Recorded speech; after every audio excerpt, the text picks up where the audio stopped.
What's up guys, it's Jaden, and today I made a purchase that will easily take the production value of my content to a whole new level. I upgraded from my Canon T7 to the Canon M50 Mark II.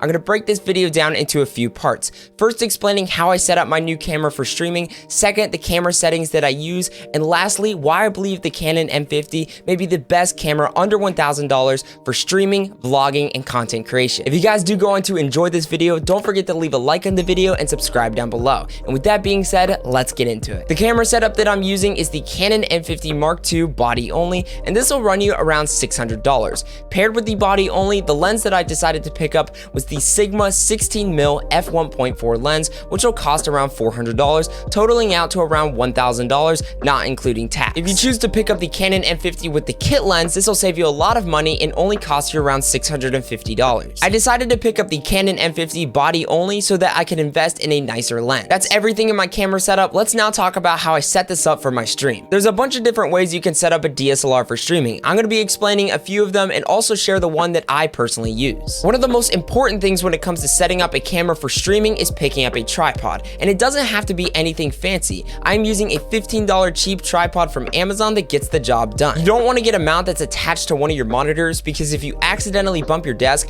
and it shakes your monitors, as a result it'll shake your camera, and you don't want shaky footage when you're streaming or recording videos. So invest maybe $15 to $20 to pick up maybe a boom arm or a tripod to mount your camera. I'm now going to share with you guys the way I set up my camera for streaming and recording. The first thing you'll need is a 4K micro HDMI to HDMI cable. The micro HDMI is going to plug into the camera, and the HDMI end is going to plug into my cam link, and the cam link is going to plug into my PC. I picked up this cable for $15. You can pick it up for cheaper, but I decided to go with the 10-foot cable so that it would give me enough length to cable manage it around my desk. The second thing you'll need is a dummy battery. A dummy battery essentially provides constant power to the camera, so you don't have to interchange batteries as you stream or record videos. This is super helpful because no matter how long you stream, you won't have to worry if your camera is going to die or run out of battery. I picked my dummy battery up for around $25, but depending on what camera you're using, you have to make sure the dummy battery is compatible with your camera, so the prices may vary. To set up the dummy battery, you first want to plug in one end into an outlet and the other end into the camera,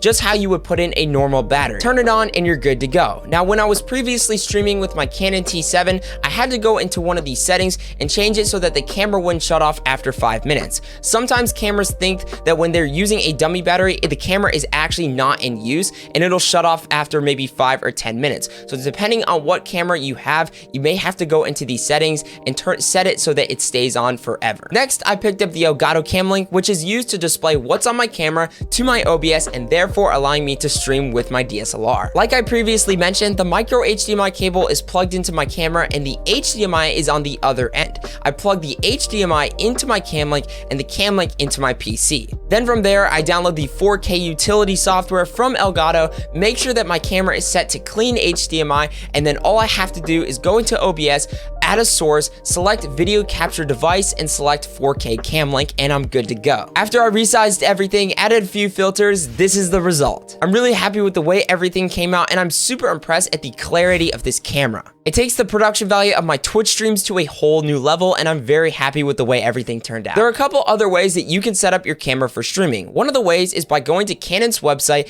and downloading the Canon EOS utility. This is what I used with my Canon T7. Keep in mind, by using this method, the quality isn't as good and your camera isn't going to look as sharp and clear. I'm not saying this method doesn't work. I used this with my Canon T7 for over a year and it worked great. Just keep in mind, you'll lose a little bit of clarity when using the EOS software. Another way you can set up your camera for streaming is by using a cheaper cam link. The Elgato Cam Link will run you around $130, but there are cheaper options. Recently, I created a YouTube short comparing a $15 cam link to a $130 Elgato Cam Link, and the results were shocking. The colors and clarity were very similar. If there's one drawback to having a cheaper cam link, it's that it can only output in 30 FPS and it's USB 2.0. But for $15, I was shocked. If you have a camera that can't output 60 FPS like my Canon T7 was only able to output 30 FPS, a cheap $15 cam link would be a perfect fit for you. I'm now going to be sharing with you guys all the camera settings that I use for streaming and shots where I'm using my camera behind my setup. A typical shot like this where I'm using the camera behind my setup, or any other shot where I'm not using my camera camera for streaming, I'll typically shoot in 1080p 24 FPS with my shutter speed at 1/50 and my ISO anywhere from 100 to 400 depending on how I'm lighting a shot. When it comes to the settings that I use for streaming, I always shoot in 1080p 60 FPS with my shutter speed at 1/120 and my ISO at 125. If your camera allows it, I feel it's essential to shoot in 60 FPS, especially for streaming. The way I have my audio set up for a sit-down shot like this is that I use the D80 D4 Duo external microphone that plugs into my camera. I don't recommend the microphone on the Canon M50, and for $90, the D80 D4 Duo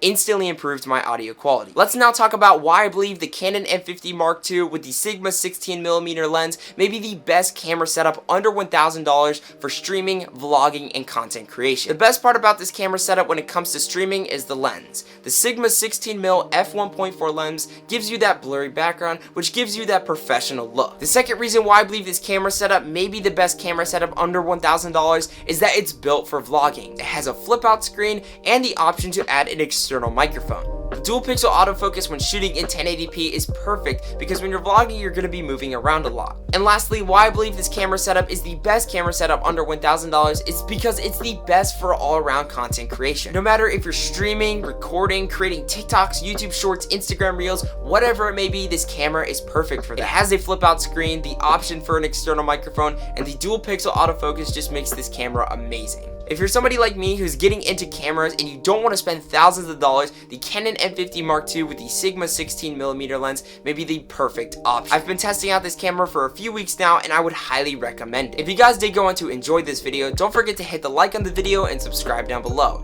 In addition to that, I do stream over on Twitch, so if you'd like to catch me there, I'll leave a link to that in the description, as well as links to everything that I used in this video. With that being said, thank you so much for watching and I will see you guys in the next one.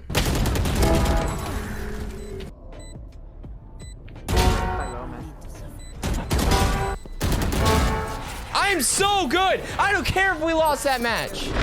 I was so nasty.